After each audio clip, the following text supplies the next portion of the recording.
BCom second year paper money in financial system. आज की कक्षा का टॉपिक है components of financial market. Financial market के विभिन्न अंगों को समझने से पहले हमें वित्तीय प्रणाली को समझना जरूरी है। किसी भी अर्थव्यवस्था में यह आवश्यक हो जाता है कि आर्थिक क्रियाओं के लिए पर्याप्त कोष उपलब्ध रहे, और कोषों की उपलब्धता एक सुदृढ़ वित्तीय तंत्र पर निर्भर करती है।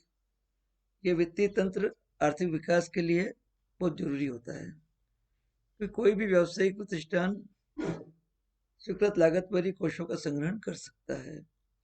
अर्थव्यवस्था को गति प्रदान करने हेतु देश में वित्त की उपलब्धता के लिए वित्तीय संस्थाएं स्थापित की जाती है। इन्हीं वित्तीय संस्थाओं का जो स्वरूप बनता है वो स्वरूप वित्तीय प्रणाली कहलाता है, और इन्हीं वित्तीय संस्थाओं से कोष का प्रवाह होता है और एक वित्तीय बाजार का रूप प्रदान करता है। ये वित्तीय बाजार में कार्यरत संस्थाएं एक सेतु का या ब्रिज का काम करती है, और इन संस्थाओं को हम वित्तीय मध्यस्थ संस्थाएं भी कहते हैं। कई लोग अर्थव्यवस्था में चालू मूल्यों पर इन्वेस्टमेंट करते हैं, अपना धन लगाते हैं। जो जो धन लगाया जाता है वो इन वित्तीय संस्थाओं के माध्यम से लगाया जाता है, और इन्हें विनियोगकर्ता या बचतकर्ता कहा जाता है। इस प्रकार आइए आज वित्तीय बाजार के विभिन्न अंगों को समझने से पहले वित्तीय मध्यस्थ संस्थाओं की वित्तीय प्रणाली के बारे में जानें। वित्तीय प्रणाली में सबसे पहले आता है कैपिटल फॉर्मेशन, यानी कोई भी अर्थव्यवस्था का जब हम गति प्रदान करना चाहते हैं, पूंजी निर्माण की प्रक्रिया आरंभ होती है।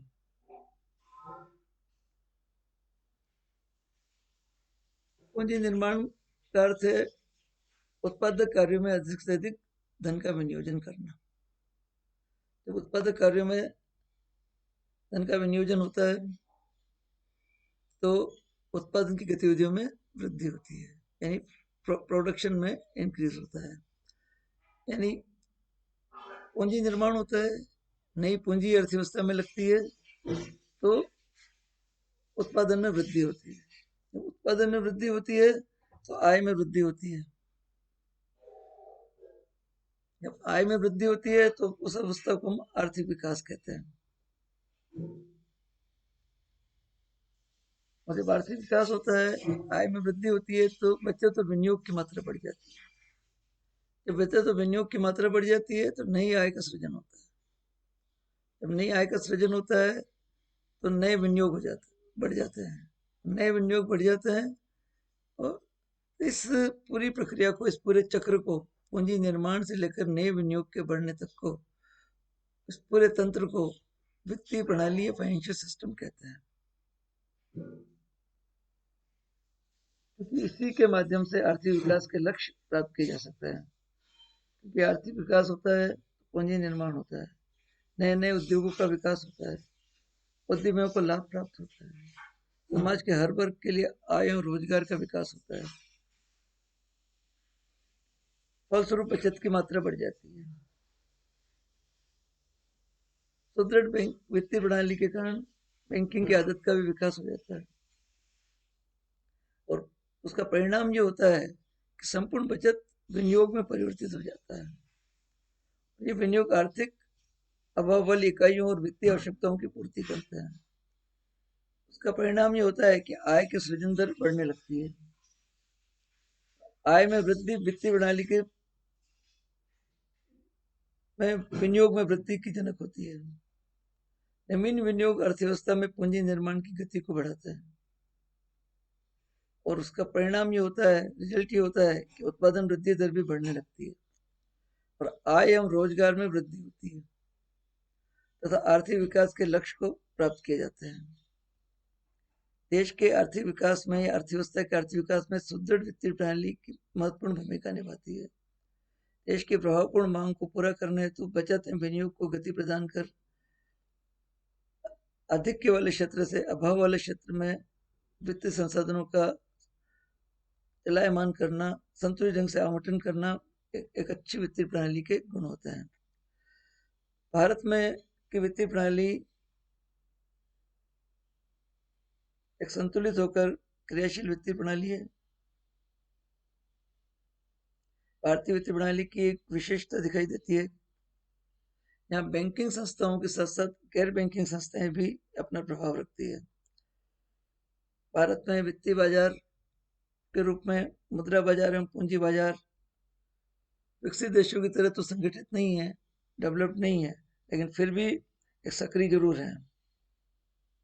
वित्तीय प्रणाली के प्रमुख अंगों में हम वित्तीय बाजार को लेते हैं, वित्तीय संस्थाओं को लेते हैं, वित्तीय उपकरणों को लेते हैं, वित्तीय सेवाओं को लेते हैं। आज की कक्षा में हम इन्हीं में से एक अंग जो है वित्तीय बाजार, उसकी विस्तार पूर्वक चर्चा करेंगे। आइए इसकी चर्चा करते हैं।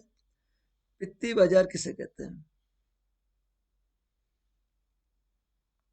वित्तीय बाजार एक ऐसी व्यवस्था है जो वित्तीय संपत्तियों का लेन देन सुविधाजनक बनाती है। इसके अंतर्गत मुद्रा बाजार तथा पूंजी बाजार की क्रियाएं सम्मिलित होती है। इन वित्तीय बाजारों में बॉन्ड, सरकारी प्रतिभूतियां, अंश पत्र, ऋण पत्र आदि प्रपत्रों का लेन देन होता है। अल्पकालीन तथा मध्यमकालीन प्रपत्रों के लेन देन की व्यवस्था को मुद्रा बाजार कहा जाता है। यानी शॉर्ट टर्म डॉक्यूमेंट्स हैं, उनका जो लेन देन होता है उसे हम मनी मार्केट कहते हैं, और लॉन्ग लॉन्ग टर्म या डॉक्यूमेंट्स हैं उन्हें हम कैपिटल मार्केट या पूंजी बाजार कहते हैं। दीर्घकालीन अवधि के प्रपत्रों का जहां लेन देन होता है उन्हें हम कैपिटल मार्केट कहते हैं। वित्तीय बाजार में नवीन निर्गम का क्रय विक्रय किया जाता है। जो नए इशू आते हैं उन्हें हम प्राइमरी फाइनेंशियल मार्केट कहते हैं, और जो मौजूदा वित्तीय प्रपत्र होते हैं, डॉक्यूमेंट्स होते हैं, शेयर्स हैं, डिवेंचर्स हैं, तो उसे हम सेकेंडरी फाइनेंशियल मार्केट कहते हैं। जब उनका लेन देन होता है सेकेंडरी मार्केट कहते हैं। देखिए बिल्कुल स्पष्ट है, वित्तीय बाजार में के दो अंग हैं, फाइनेंशियल मार्केट के दो पार्ट हैं। एक तो है मनी मार्केट, जहां पर शॉर्ट टर्म ड्यूरेशन के सिक्योरिटीज का लेन देन होता है, बाइंग एंड सेलिंग होता है। कैपिटल मार्केट में लॉन्ग टर्म सिक्योरिटीज का बाइंग एंड सेलिंग होता है।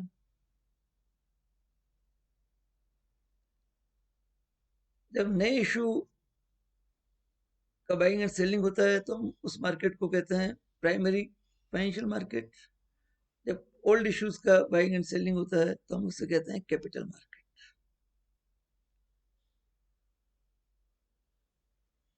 इनका जो क्लासिफिकेशन है वो जो डॉक्यूमेंट्स सिक्योरिटीज उसमें सेलिंग की जा रही है, बाइंग की जा रही है, उसके आधार पर भी किया जाता है। जैसे हम लोन मार्केट भी कह सकते हैं, शेयर मार्केट भी कह सकते हैं, सर्विस मार्केट भी कह सकते हैं, ऋण बाजार, अंश बाजार, वित्तीय सेवा बाजार। इन सभी बाजारों में फाइनेंशियल रिसोर्सेज आते हैं जिनका लेन देन होता है। शेयर मार्केट एक बहुत ही फेमस और इम्पोर्टेंट मार्केट है, जिससे परमानेंट कैपिटल जो है वो कलेक्ट की जाती है।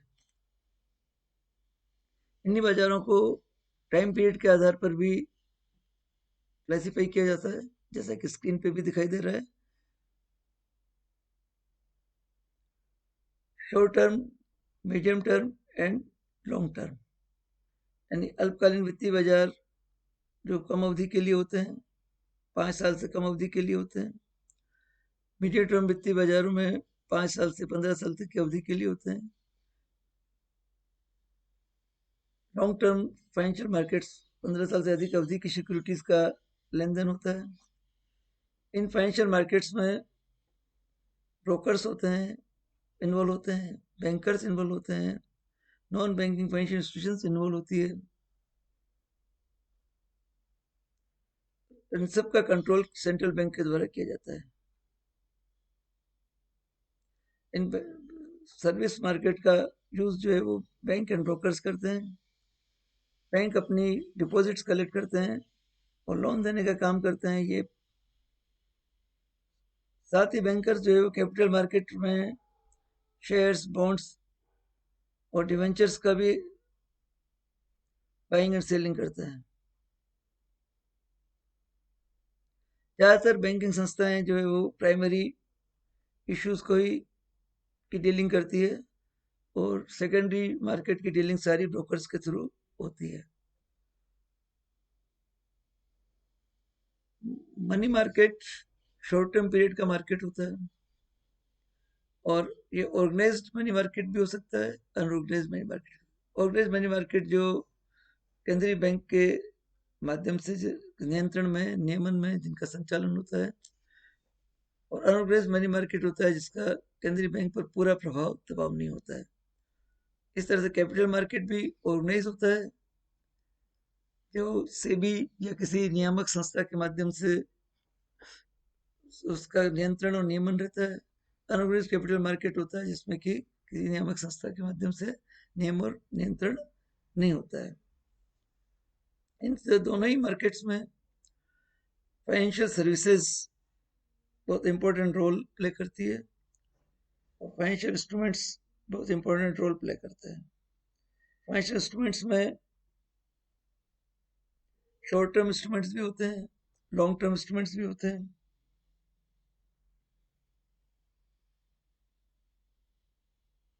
जैसे प्रोमिसरी नोट है, बिल्स ऑफ एक्सचेंज है, ट्रेजरी बिल है, money call at short notice है, कॉमर्शियल पेपर है, डिपॉजिट सर्टिफिकेशन है। कैपिटल मार्केट में शेयर्स हैं, डिवेंचर्स, बॉन्ड, स्टॉक्स इत्यादि इंस्ट्रूमेंट्स का बाइंग एंड सेलिंग होता है। सर्विसेज के बारे में बात करें तो guarantee services, under writing services, discounting bills की सर्विसेज, री-डिस्काउंटिंग बिल्स की सर्विसेज बाय सेंट्रल बैंक इत्यादि सर्विसेज भी इन मार्केट में इंपॉर्टेंट रोल प्ले करती है। फाइनेंशियल इंस्टीट्यूशंस में बैंकिंग इंस्टीट्यूशंस बहुत इंपॉर्टेंट होती है जो डिपॉजिट्स भी कलेक्शन का काम तो मेजरली करती है, साथ ही साथ नॉन डिपॉजिट कलेक्शन के फंक्शंस, सर्विस फंक्शंस भी बैंकों द्वारा किए जाते हैं। खासतौर से mutual fund, mutual saving bank जैसी कई सर्विसेज भी इनके द्वारा इनके अंतर्गत प्रदान की जाती है। इन सभी संस्थाओं को फाइनेंशियल इंटरमीडिएटर इंस्टीट्यूशंस कहलाते भी कहते हैं। इस प्रकार एक अच्छे वित्तीय तंत्र की स्थापना आर्थिक विकास के लिए जरूरी होती है और अच्छे वित्तीय तंत्र के अंतर्गत पूंजी निर्माण होता है। पूंजी निर्माण से उत्पादन में वृद्धि होती है, उत्पादन में वृद्धि से आय में वृद्धि होती है, आय में वृद्धि से आर्थिक विकास के लक्ष्य प्राप्त होते हैं। आर्थिक विकास के लक्ष्य प्राप्त होने होने से लोगों में लोगों में आय में वृद्धि होने से सेविंग और इन्वेस्टमेंट का पैटर्न बढ़ जाता है। सुदृढ़ बैंकिंग व्यवस्था होने के कारण सारी सेविंग जो है वो बैंकों में और वित्तीय संस्थाओं में जमा होकर के विनियोग में परिवर्तित हो जाती है। उसका परिणाम ये होता है कि नई आय का सृजन की दर बढ़ जाती है। तो नई आय के सृजन की दर बढ़ जाती है, इन्हीं वित्तीय संस्थाओं के माध्यम से नए इन्वेस्टमेंट्स, नए विनियोग किए जाते हैं और ये जो नए विनियोग किए जाते हैं ये फिर कैपिटल फॉर्मेशन कर देते हैं, नई कैपिटल का निर्माण कर देते हैं। इस प्रकार एक चक्र, वित्तीय चक्र चल जाता है।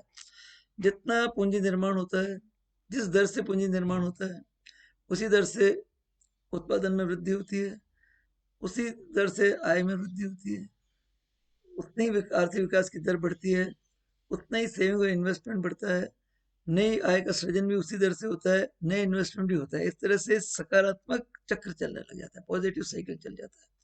और इसी के विपरीत अगर कैपिटल फॉर्मेशन कम होता है तो प्रोडक्शन में भी कमी होती है, इनकम में भी कमी होती है, आर्थिक विकास की दर में भी कमी होती है, बचत विनियोग में भी कमी होती है, नई आय के सृजन में भी कमी होती है, नए विनियोग में भी कमी होती है। तो एक रिवर्स फाइनेंशियल साइकिल चल जाता है।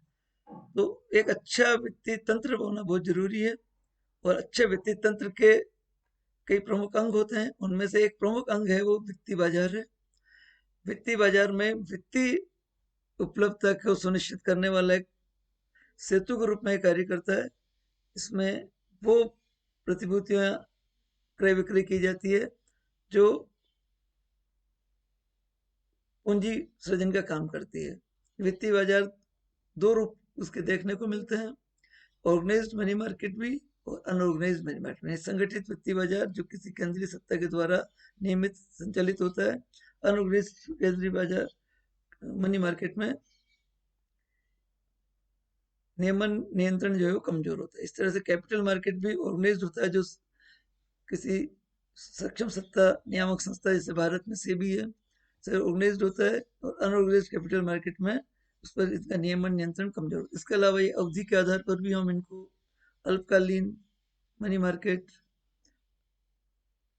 मध्यमकालीन मनी मार्केट, दीर्घकालीन मनी मार्केट के रूप में विभाजित कर सकते हैं। पूंजी बाजार को भी हम अल्पकालीन, मध्यमकालीन और दीर्घकालीन के रूप में वर्गीकृत कर सकते हैं। डॉक्यूमेंट्स के आधार पर भी इनके नए को भी दिया जाता है, जैसे loan market, share holder market, under writing and guarantee market. इस तरह से किया जा सकता है, विभाजन किया जा सकता है। वित्तीय बाजार वित्तीय प्रणाली का एक महत्वपूर्ण अंग है। इसके दो महत्वपूर्ण भाग होते हैं, एक होता है मनी मार्केट, दूसरा होता है कैपिटल मार्केट। ये संगठित भी हो सकते हैं, असंगठित भी हो सकते हैं, अल्पकालीन, मध्यकालीन, दीर्घकालीन हो सकते हैं। इनमें विक्रय की जाने वाली प्रतिभूतियों के आधार पर इनका नामकरण हो सकता है। ये किसी न किसी नियामक संस्था के माध्यम से इनका संचालन होता है। भारत में केंद्रीय बैंक और सेबी के माध्यम से इसका संचालन होता है। ये आज की चर्चा में कक्षा का विषय था। Thank you very much.